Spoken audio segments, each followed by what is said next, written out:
Less than a decade after Christopher Paolini began writing Eragon as a teenager, a movie adaptation hit screens, but Eragon 2 was never made. The novel was the first of the inheritance cycle, which includes multiple books and short stories published over several years. Paolini's family self-published his first novel while he was writing the second, and he used to set up tables to sell his books at bookstores himself. That changed when author Carl Hiaasen's stepson read the book and Hiaasen got publisher Alfred A. Knopf on board, via Powell's. The novel became a New York Times children's book bestseller for 121 weeks. That impressive run, and the story of a teenager penning a new epic fantasy about a boy and a dragon on their own hero's journey is what got 20th Century Fox interested in adapting the novel into a movie. While the movie was planned to be the first of a trilogy with the sequels shooting back-to-back after Paolini finished writing the third novel, that did not happen, and Eragon 2 was scrapped. Eragon 2 was cancelled because critics tore the first movie apart. Eragon also just broken even at the box office. There has been no official reason given to the public for the cancellation of Eragon 2.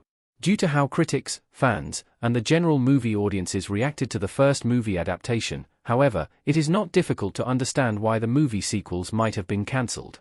Eragon is a much maligned adaptation of a novel because it strays drastically from its source material.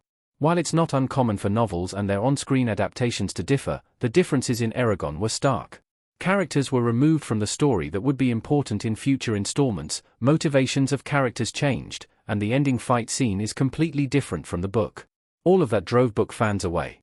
As one fan points out on Reddit even years later, they threw the book in the trash and tried to make it as close to Star Wars as possible. The movie sits at 16% on Rotten Tomatoes from critics and just 46% from audience members. Much of the criticism from general audiences was down to the poor script.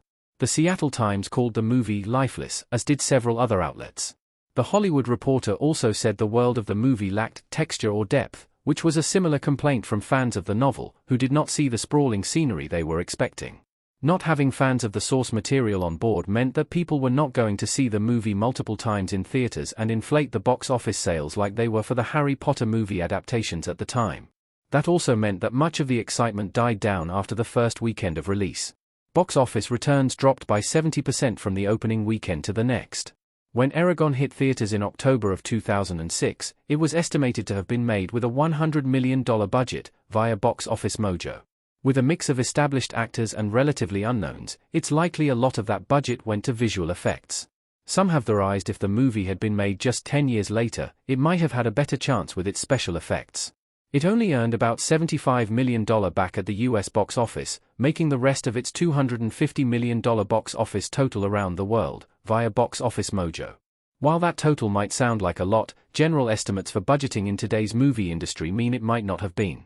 Movies are often estimated to need to make 2.5 times their budgets to simply break even after marketing, promotional costs, and profit sharing after the fact are taken into account. That would mean that Eragon would have just broken even for 20th Century Fox. Add to that the mostly scathing reviews of the movie, and it's not surprising that the studio did not want to risk making another movie.